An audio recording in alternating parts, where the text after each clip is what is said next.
I have fond memories of my childhood days. I grew up in an apartment complex where a lot of time was spent either at the park or in the pool. I remember when the underwater lights inside the pool would start to dim. That was my sign to get out and call it a wrap. I didn't really enjoy school at that point. I think this was around 3rd grade. I just couldn't wait for that final bell to ring so I could just head back to the bus. That ride home was the most excited I would be, because somewhere at the back of my mind I knew my day was just getting started. Of course, a bit delusional considering there was always a ton of homework to get done with, but I would only get to that after a gaming session at the neighbors a few doors down the hall. To call it a day, all the kids from the block would end up at the park below to play a game of soccer. When these memories play out in my head, I try hard to remember the faces of these kids I would play with. And I can't. It's all a bit blur now.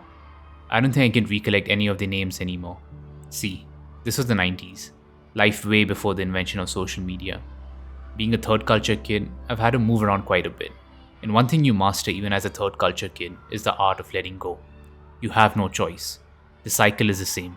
A new country, a new school, a new home, a new neighborhood, new friends. Well, that is if you're lucky enough to make any. I know with the beauty of social media and a little bit of effort, I could somehow trace them down. But a part of me just doesn't feel like it anymore.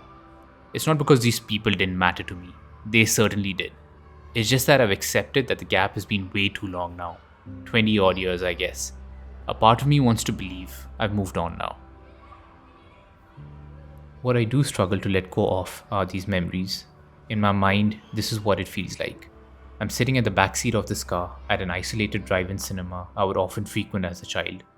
The memories of my childhood play out on the screen in front of me. Feels like an indie coming-of-age A24 flick. You know, the cheesy cliche.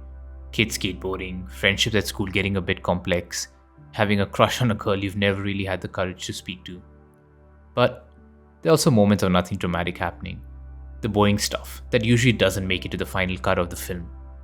The ones where I'm just roaming around the block on my cycle, spending time at a friend's house watching his elder sibling play GTA 2, while his mom is cooking up this insane meal, the smell of which you still remember to this day. By now, I've forgotten most of the names and faces, but somehow the memories of growing up in that neighborhood still linger on. The culture, be it the local food or language or sport, it's all played some part in how I perceive the world today. There was a time when you had to actually interact with people in person, a life before the rise of the internet and smartphones. The 90s were beautiful that way. We really had to put ourselves out there if you wanted to make any meaningful relationships outside of our own families. No Instagram or Facebook to come to the rescue. That happened much later in the timeline. Imagine if there was a way of preserving these childhood memories in the form of a game. That's exactly what Despelote is all about. It's about Julián, the creator and protagonist of the game, recounting his childhood days in Ecuador in the early 2000s, leading up to the country's historic qualification for their first ever FIFA World Cup. Through the eyes of a young Julián, you go on to witness what was for Ecuador a really tough period, economically and politically, and how football, just for a brief moment, became a uniting factor, a brief respite, filled with a lot of joy and pride. But there's more to this game than just football. Julián no longer lives in Ecuador. A third culture kid like myself, I believe he too shifted to another country at some point in his youth. The game takes you back through the streets and parks of Quito, where you get to experience what it was like for an 8-year-old Julián as he absorbs the environment and conversations of adults and children alike, reimagining his childhood days to the best of his ability. It's not just about paying homage to his home country, but it's about preserving some special moments of his life that he got to share with his friends and family. It's about his parents and how they always wanted the best for him. No matter how tough things got for themselves, financially or otherwise, they made sure that that didn't come in the way of giving their kids the best upbringing that they could. Despelote is a short game that would take you around an hour to complete. Yet there were so many fun and memorable moments in this game that I would love to go on and on about. But for this video's sake, I would like to just talk about a moment of the game that stood out to me. You're sitting at the dinner table as a child, enjoying your meal with your parents when slowly things start fading out. And suddenly there's this transition.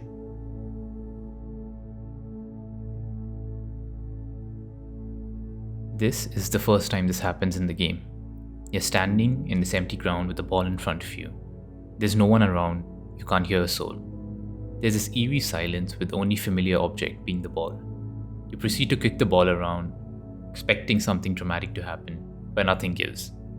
No matter how hard and how far you kick the ball, a new one would fall from the sky above and land right in front of you.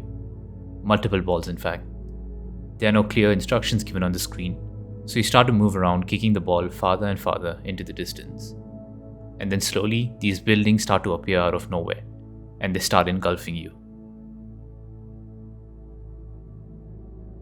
Here's what I believe these sequences might mean. Julián, the protagonist and creator of the game, might be having these dreams as an adult.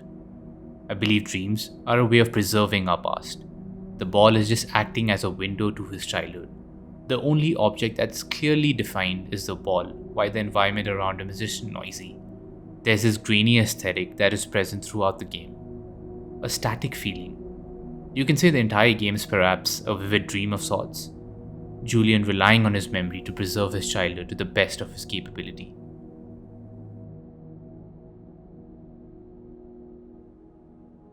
See, memories often fail us, and the mind does its best to fill up the blank spaces. There are a lot of inconsistencies. There's no way we could ever remember the physical environment of our childhood to 100% accuracy. But that favorite toy, or that object that may have meant a lot to you, somehow you remember each and every minute detail of it. That doesn't fade. Dreams have a special way of replicating emotions that you once felt in a distant past. Reliving those emotions tend to be more special than its reliability. It's okay if 50% of those dreams are made up of lies. Dreams aren't reliable. We know that. What is true though, is that feeling you had as a child, for a brief moment, you were able to experience that once again. The creator of this game shows us a visualization of what that might feel like. I also believe they don't have to be necessarily that deep either. It could just mean that he liked playing soccer as a kid, a sport that had a huge impact on him growing up. So here's the ball to kick around with all the freedom you want. No deep metaphor to unravel. The creator of the game doesn't impose his interpretation of these dreams onto you. You either take them seriously or you don't. How we make sense of these dreams is all very personal. I'm not an expert on dreams. I've done no research on this topic to give an insightful take. But for me, I think dreams of this nature, the ones without a specific storyline, but end up having a strong sense of familiarity and nostalgia, could just mean I've been thinking a lot about my past recently, consciously or subconsciously. And rather than having a conversation with someone, talking about how I feel, these dreams just serve as an alternate outlet to express some emotions that could have been pent up inside me. You could wake up feeling happy or all messed up in the head, trying to make sense of it all. But at least for a brief moment, you've revisited something from your own history. Something's opened up. There are so many layers one can unpack in an hour or so of playing the game. Whether it's dealing with culture or relationships with your loved ones, the game doesn't just feed off nostalgia. It's sending you a message of sorts.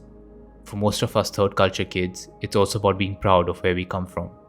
That it's never too late to reconnect with your roots. And that doesn't mean you have to revisit your home country.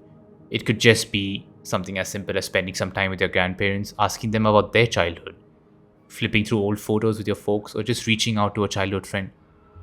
Revisiting memories doesn't always mean that you need to drown yourself in nostalgia. It can also be a better way of understanding yourself and your loved ones. It can also mean that you want to move on, as not all memories need to be revisited. Some can be way too traumatic and we are better off not revisiting them. And I'm not sure if dreams can ever serve as a way to attain any type of closure. It doesn't always have to be about your childhood either. It's all about understanding how memories can leave an impact on you. And if you're somehow self-aware about that now, then you should make the most of it for your future self. Be more mindful about your interactions with your environment and the conversations you have with strangers. Start journaling. Record as much as you can. Take as many photos of the things you like. You never know how these memories might end up serving you down the line.